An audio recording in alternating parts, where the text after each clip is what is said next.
बांग्लादेश का हुक्का पानी बंद कर दिया है। बांग्लादेश जो कि अपनी इकोनॉमी को बचाने के लिए हाथ पांव मार रहा था, कभी पाकिस्तान के पास आ रहा था और कभी चाइना में जाके बड़ी बड़ी बढ़ के मार रहा था, बड़ी बड़ी स्टेटमेंट दे रहा था। पहले ये था करेगा नहीं करेगा, कर दिया उसने, लेकिन कर दिया। अब वो सारे भाग रहे हैं कि जी कंगले का दोस्त भी कंगला, दोनों कंगले मिल जाएंगे तो क्या कर लेंगे। हमारे पास क्या है, बांग्लादेश के पास क्या है, हम आपस में मिलकर भी क्या कर लेंगे। भारत की ओर से बांग्लादेश को दी गई ट्रांसशिपमेंट सुविधा वापस ले ली गई है।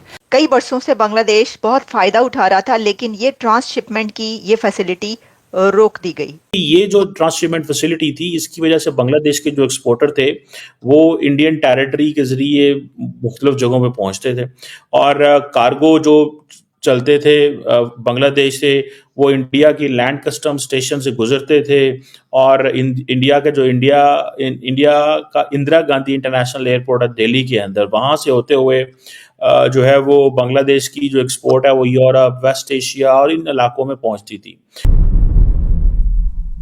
जय हिंद दोस्तों, वेलकम टू राइट इंडियन। दोस्तों, भारत की तरफ से बांग्लादेश को दी जाने वाली ट्रांसशिपमेंट सुविधा को रोक दिया गया। 2022 के इस व्यवस्था के तहत बांग्लादेश व्यापार के लिए भारतीय बंदरगाहों और हवाई अड्डों का इस्तेमाल कर सकता था। 8 अप्रैल को भारत के केंद्रीय प्रत्यक्ष कर और सीमा शुल्क बोर्ड की तरफ से यह फैसला लिया गया। इससे बांग्लादेश का नेपाल, भूटान और म्यांमार के साथ व्यापार पूरी तरह से रुक गया है। ये फैसला उसी हफ्ते आया जब बांग्लादेश के जो चीफ एडवाइजर हैं प्रोफेसर मोहम्मद यूनुस, उन्होंने बीजिंग में नॉर्थ ईस्ट इंडिया को लैंड लॉक करार देते हुए बांग्लादेश को समंदर का गार्डियन बताया और चाइना को इस रीजन में अपनी इकोनॉमिक मौजूदगी बढ़ाने की दावत दी।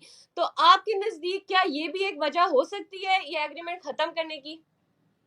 बहुत शुक्रिया। देखें, मैं समझता हूँ कि शायद नरेंद्र मोदी साहब की क्योंकि ट्रंप साहब से दोस्ती है, तो उन्होंने सोचा हुआ कि वही फार्मूला अडॉप्ट करें जो कि ट्रंप का फार्मूला है, और वो है टैरिफ्स। इकोनॉमिकली आप अब ये जो ज़माना है, ये this is an era of ये टैरिफ्स का इज़ा है। आप अपने जो एडवर्सरी हैं उसको सिर्फ इकोनॉमिकली पनिश करेंगे। इंडिया जो है उसने ये जो ट्रांसशिपमेंट फैसिलिटी है जो कि बांग्लादेश को अलाउड थी कि वो अपनी गुड्स वगैरह एक्सपोर्ट कर सकता था किसी भी थर्ड कंट्री को, इंडिया के जो लैंड कस्टम स्टेशन पोर्ट्स थे और एयरपोर्ट से, ये जो बेसिकली ये 8 अप्रैल से ही उन्होंने ये किया है और ये 5 साल का एग्रीमेंट था जो कि जून 2020 में हुआ था। अब बांग्लादेश की जो ट्रेड लॉजिस्टिक की जो कॉस्ट है वो बढ़ेगी। बेसिकली तो वो बांग्लादेश को देखिए ना, एक तरफ अमेरिकन ने बांग्लादेश के ऊपर 39% टैरिफ लगा दिए, वो तो चलो ट्रंप एडमिनिस्ट्रेशन ने उसको 90 डे का मोरेटोरियम उसके ऊपर लगा दिया है, लेकिन बांग्लादेश के लिए इकोनॉमिक चैलेंज तो बढ़ गया। और जिस तरह ये बात की जा रही है कि जब बांग्लादेश के जो चीफ एडवाइजर हैं मोहम्मद यूनुस साहब गए चाइना और वहाँ जाके कहा कि इनकी जो लैंडलॉक स्टेट्स हैं वो तो कुछ भी नहीं है और आप हमारे ज़रिए जो है वो समंदरों तक एक्सेस करें, तो ये एक मसला तो बनेगा। आप देखें ना, if in Bangladesh today has to export something to Nepal, तो ट्रेड रूट तो ख़त्म हो गया। If Bangladesh have to export something to Bhutan, तो बात तो ख़त्म हो गई। इफ़ बांग्लादेश हैव टू, ये इंटरनल चीज़ है।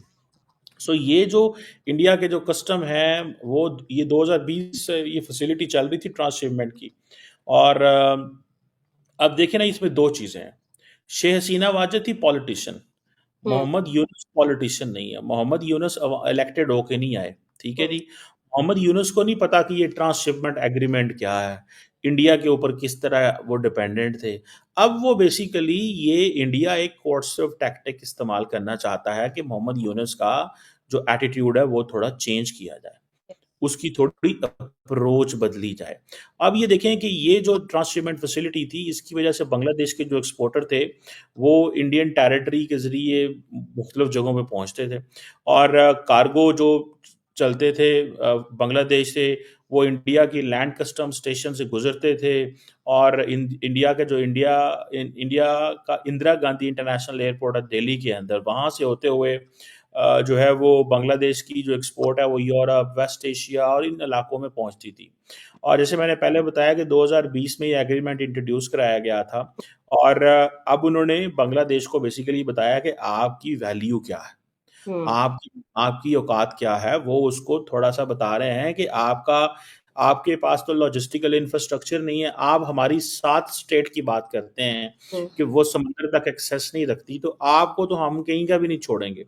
सो बेसिकली उन्होंने फैसला किया सज़ा देनी है। अब आपको याद होगा कि जयशंकर जब बिम्स्टेक के फोरम पे गए तो वहाँ पे जाके उन्होंने कहा कि ये जो हमारे बारे में बात की गई है, उस बात को थोड़ा समझने की ज़रूरत है कि हम एक लैंडलॉक्ड कोई नहीं है, हमारा कुछ 6,500-7 हज़ार किलोमीटर की हमारी कोस्टल टेरिटरी है, हम ओपन हैं और हमें पता है क्या करना है। सो आप देखें इट मीन्स कि जो नरेंद्र मोदी की मुलाकात मोहम्मद यूनुस से बैंकॉक में हुई है, that was not a good talk. One thing, it means that Narendra Modi doesn't want to make Mohammad Yunus happy and he doesn't want to win him. Narendra Modi वही करना चाहते हैं जो डोनाल्ड ट्रंप दुनिया के साथ करना चाहते हैं। Narendra Modi wants to change the behavior of Bangladesh through economic coercion. That is what mindset is कि ये इकोनॉमिक कोर्जन करो, इंडिया बांग्लादेश के अंदर चीखो पुकार होगी। अब होगा क्या, देखें जब इंडिया बांग्लादेश को के बिजनेसमैन को टाइट करेगा तो वो हुकूमत को परेशान करेंगे। एक बिजनेसमैन जो है उसकी कंपनी में 500 मुलाजम है, एक बिजनेसमैन की कंपनी में 500 मुलाजम है, फिर 500 मुलाजम है, 10 कंपनियां फॉर एग्जांपल इस तरह के बिजनेस में इन्वॉल्व है, 5,000 बंदा वहां काम करता है।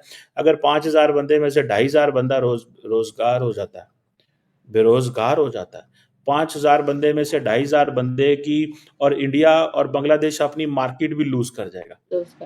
देखिए आप सबसे इंपॉर्टेंट चीज ये होती है कि आप अपनी मार्केट लूज कर जाएं। जब आप मार्केट लूज करते हैं तो फिर आप गए, फिर आपकी कोई वैल्यू नहीं है, ठीक है, फिर आप समझ लें अपने आप को, आपकी कोई वैल्यू नहीं है, बिकॉज आपके लिए ये आपकी मार्केट की वैल्यू है।